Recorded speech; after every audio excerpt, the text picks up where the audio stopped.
Hulagu's juggernaut found few to disobey it. Joined by Baidu with his veterans from Mosul, it moved down into the plain of the Tigris, down toward Baghdad, that had been the city of the caliphs for 5 centuries. And Hulagu sent a message of curious inquiry to the caliph. You know the fate of the different nations of the world at the hands of the Mongol armies since Genghis Khan. The gates of Baghdad have never been closed to Seljuks or Khwarezmians. How then can you forbid entrance to us, who have so much power?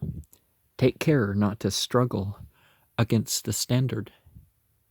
The last Caliph of Baghdad tried to struggle, calling helplessly for a holy war against the invaders. He gave battle and his army was obliterated. The Mongols rode into the gates of Baghdad and sacked its treasures. The Caliph himself was taken and brought before Hulagu, who had been struck by the wealth of the palaces on the Tigris and by the futility of their resistance. It seemed to him to be a faulty economy.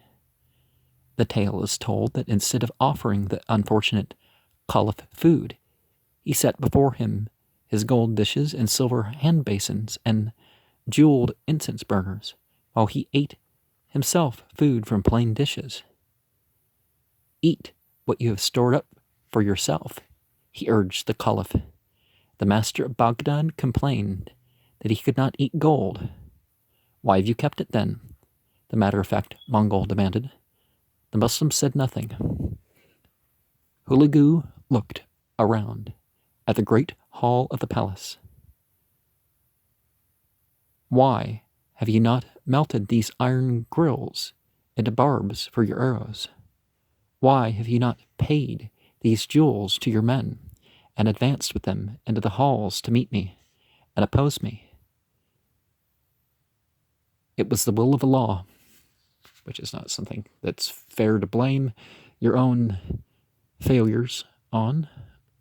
Then what will happen to you is the will of God too, also. Then he reassured the Caliph, saying that he would provide him with a house to dwell in, where he would feel no cold and suffer no thirst. The Caliph was wrapped in a felt robe and trampled under the hooves of horses. Hulagu had been careful not to shed the blood of the head of Islam. Well, a Caliph isn't quite the same thing as a head of Islam, particularly when it's a Caliph that is not, ruling an Islamic state, as you can tell by the way he paid himself. But he had remembered that once that master of the same Caliph had boasted that the Muslimin would lay down their arms only when the Mongols tore the hooves from their horses. 90,000 Muslimin were slain here. Methodically, and the ruined Baghdad was burned. It never regained its importance as a center of the Muslim world. Fear came again upon the cities of Islam. Caravans of refugees fled west to escape the Mongols. The price of dromedaries rose beyond reckoning. Never was Islam in such distress, a chronicler relates. Torn between the inroads of the Mongols and the Nazarenes, Hulagu moved west, keeping to the cooler highlands where his horses could graze. And here, Hulagu joined forces with Haithon of Armenia and surprised the Crusaders. The combined camps of the Allies turned south toward the Syrian desert, the lands of heat and poor grazing, toward Damascus and Jerusalem. Hulagu never came back to the Mongol homeland. So we're seeing the coming to the end of when the Shia were the majority and the Seveners were outnumbering the Twelvers. But we saw from what the previous reading that the Taoist, what was lost from Taoism as a result? Certainly Taoism was a lot wider spread at the time,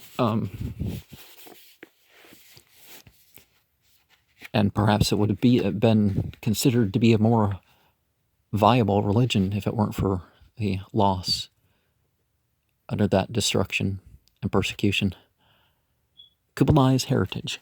Meanwhile, Kublai was penetrating into southern China, more than 4,000 miles away.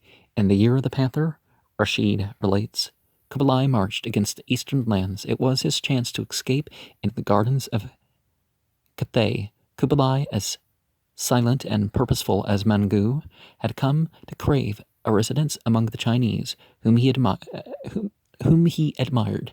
Moreover, the lady Jamui persuaded him to give heed to the red llamas, and the lady Jamui was the wife of his youth. In 1252 of the Common Era, Kublai ordered the affairs of his new home province, Honan. He noticed that cultivation had gone badly during the last years, and he allowed the recruits of North China to return to the fields, even giving them seed and tools, and he cast about for the best spot to build a palace city of his own. His astrologer decided upon a fertile plain by a river north of the half-ruined Yanqing. They called it Shangtu, the Xanadu of the medieval travelers. Here, Kublai ordered gardens to be built by the river, which was not, however, Alf, the sacred river, nor did he a stately pleasure dome decree. The sage Yao Chao, always at his elbow, warned Kublai against his own inclination. The Middle Kingdom is most to be desired at all. It holds the germ of culture and true richness, but, my prince, you may try to separate yourself from the people of the Middle Kingdom. It is wiser for you to assume only military government and leave the administration to lesser officials. Kublai followed his advice, not realizing how timely it was, for Mangu commanded his brother to march against the Sung, the unconquered south of China beyond the Yangtze, as his father Tului had marched against the Qin Empire. Kublai was to take 100,000 men and to make the almost incredible journey from the Mongol homelands down past the ice plateaus of Tibet into Yunnan. Here at the edge of tropical heat, Kublai was to turn the flank of the Sung Empire and advance into it from the south. He gave Kublai a Mongol general of the old type, Uriang Katai, the son of Subutai Bagatur, to share his command and see that he made no mistakes. The two of them disappeared from sight for more than a year, passing into the long cold mountains, as the Mongols called them, and on into the hills of the Kara Jang, the Black People. These savage mountaineers, non-Chinese in race, had never faced an invader before unless they had seen the Khmers of the jungles below them. The chroniclers say that when Kublai came at last within sight of the Yunnan encampment, that careful Chinese tutor, Yao Chao, persuaded him to advance with banners on which the symbols were written, "It is forbidden to slay." The trick worked, at least for a while, and Kublai was much interested in this method of breaking down resistance by proclamation.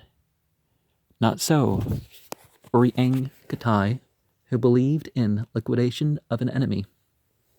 When they had penetrated far into Yunnan, Kublai rode north from the army to escape the tropical summer heat. Uriang Katai, left to his own devices, waged war in the usual fashion. In doing so, he found himself confronted by an array of war elephants for the first time. The armored elephants, the tanks of the medieval age, frightened the Mongol horses until Uriang Katai ordered his riders to move back to covered ground and dismount to fight the great beasts with flaming arrows. Maddened by burns, the elephants turned on the ranks of Yunnanese and scattered them, the Mongols remounting to follow up their advantage. But this intensive warfare in the heat caused heavy loss of life. Out of the 100,000 who had set out with Kublai, only 20,000 survived. To follow Uryang Khatai at the end of the summer, Mangu, however, was better content with the implacable tactics of Subutai son, the old methods of his grandsire's day.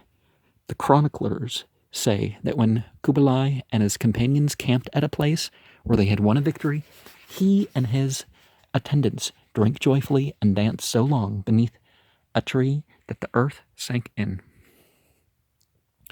Kublai's indulgence of the Chinese exasperated the older Mongols who thronged Karakorum in their thousands. A certain Krikchi dared to send a remonstrance to the Khagan. Kublai Khan has taken many a city and fortress, coming back with stolen wars, while you have busied yourself only with meats and soup and wine.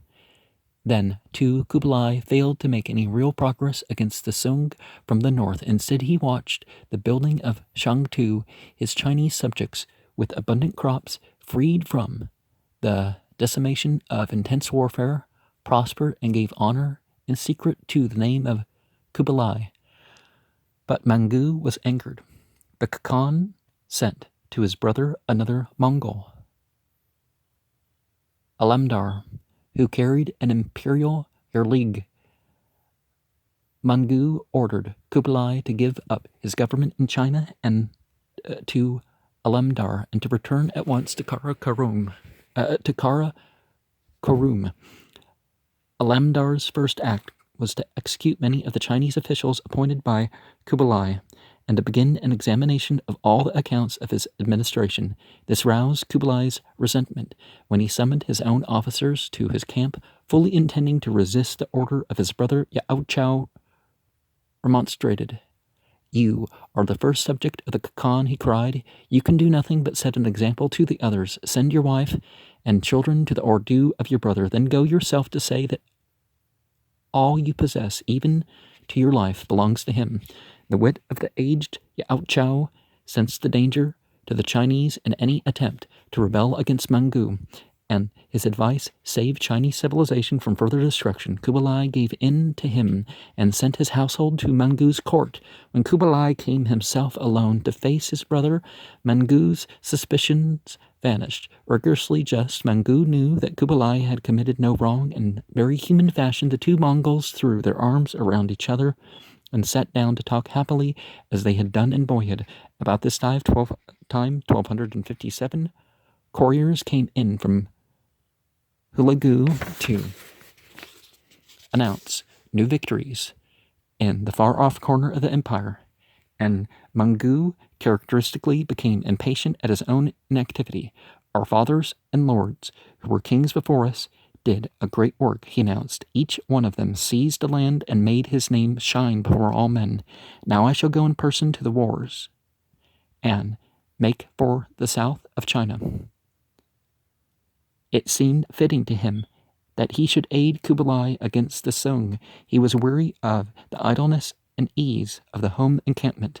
The Mongol princes of the blood who heard this objected, saying, "Why should he who reigns over the whole earth and has 7 brothers, why should he go himself to fight his foes?"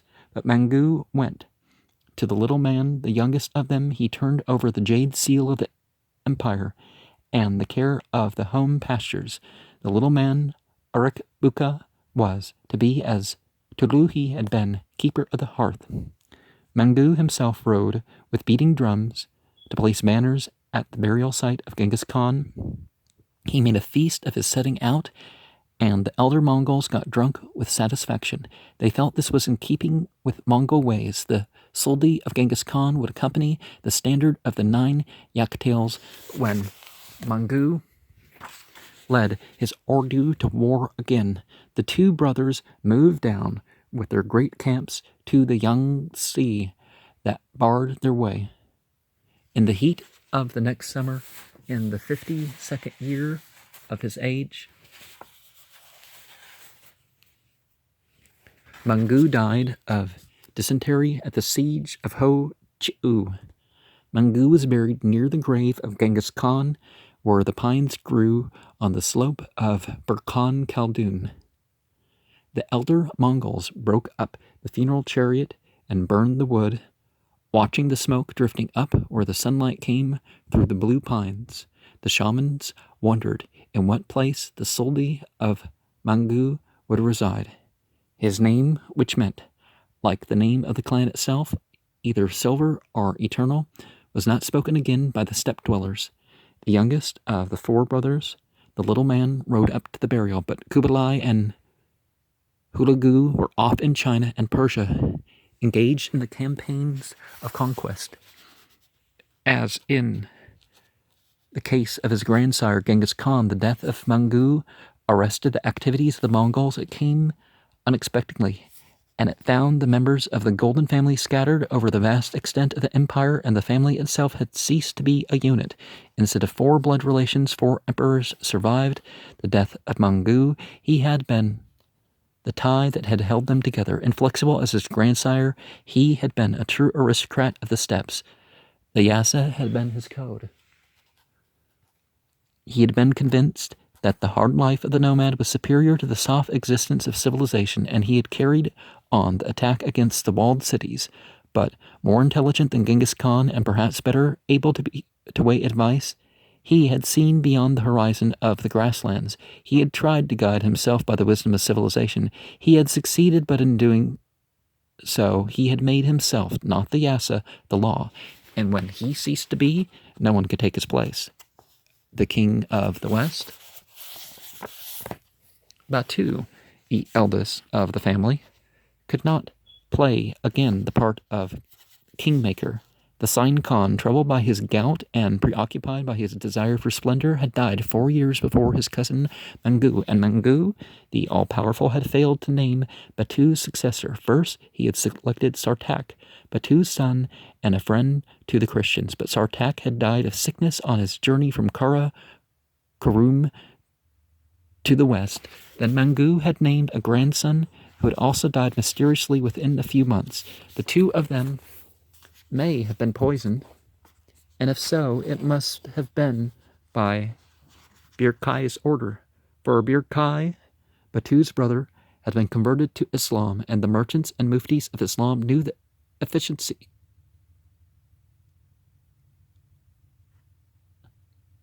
the efficacy of poison.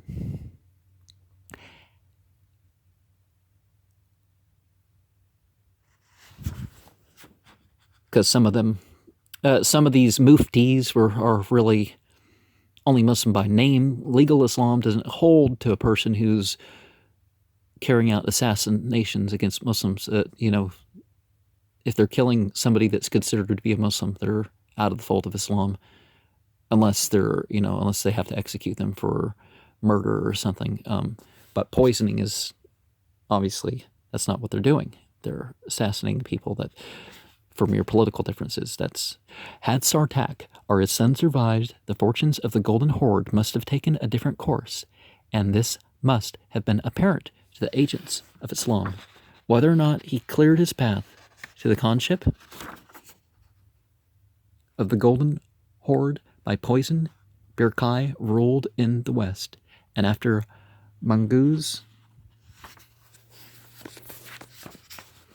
death, he rendered only lip service to the east. He felt himself to be emperor in his own right, and he desired only to be let alone by Karakorum. Outwardly, Birkai appeared to be Batu's very twin, a stout man afflicted with the family gout. He had yellow skin, and he coiled his black hair behind his ears. Like Batu, he had a fondness for jeweled earrings, high hats, and green copper girdles gleaming with precious stones, and like Batu, he desired a city of his own. Batu's residence had been a tent town, bright with gilt sarai on the lower Volga. Birkai started building a new sarai further north on the river's bank. Instead of cloth, he built with bricks. It proved to be more comfortable in winter. The Russians today speak of these 2 nomad palaces as Sarai Batu and Sarai Birkai. Here, in his new quarters, the son of the bastard Juchi reigned at first without a rival, even beyond the horizon. Merchants moving across His domain traveled for 6 months from east to west and 3 months from north to south. They brought to Sarai the glassware of Egypt, the carpets and fine stuffs of the south. 2 Venetians, journeying from the Black Sea slave market, went to Birkai's Sarai to dispose of their jewels. They were members of the Polo family. For Birkai, even more than Batu, had the shrewdness to follow the Mongol way of life. He never emerged from his lair in the steppes. It seemed to him infinitely better to let the luxuries of living flow to him than to venture himself among the complexities of civilization. He kept all a nomad's independence. He followed the advice of Genghis Khan, at the same time ridding himself of the family obligations. Birkai's independence of orders from the Karakorum had its effect on Europe. The stout Khan of the Golden Horde failed to carry out his part in the general attack of the family on the frontiers of civilization, while his cousins, Kublai and Hulagu, were pushing on the Mongol juggernaut. Thousands of miles away, Birkai only went through the motions of a new European campaign. In 1258, just before Mangu's death, he sent a few Tumans to raid the west. His swift-moving cavalry penetrated the Polish land as far as the Krakow, following the routes that the Poles christened the Czarny Szlak, the Black Roads, burning and carrying off loot. In the winter, other Tumans moved through what had been Russia to raid the warlike Lithuanians. Again, they attempted to storm Krakow, only to be driven off by the valiant voivode of that city. These, however, were no more than routine frontier actions. Birkai was careful not to indulge in a major attack on the west, so Birkai's treasury was kept full in a very simple manner. From the Russians, he collected tribute. From the peoples farther west, he took loot. From other monarchs, in the shadow of his power, he consented to receive gifts as the price of his friendship that granted them peace. This state of affairs was very different from the general attack led by Subutai and Batu almost a generation before. While he fully intended to follow the traditional way of the Mongols, Birkai was actually becoming softened by luxurious living and by religion. Well, religion should make you firmer in what's good for life, but, conquering and saying we're powerful, I mean, there's more to life than that, and isn't that part of why these people don't live all that long? His raids into the west were simply for loot and for effect. It suited his purpose to keep only the Russians under the Mongol yoke. This deliberate decision was the first departure from the plan of Genghis Khan to break the armed forces of the civilized world and to lay it under tribute to the nomads in Toto.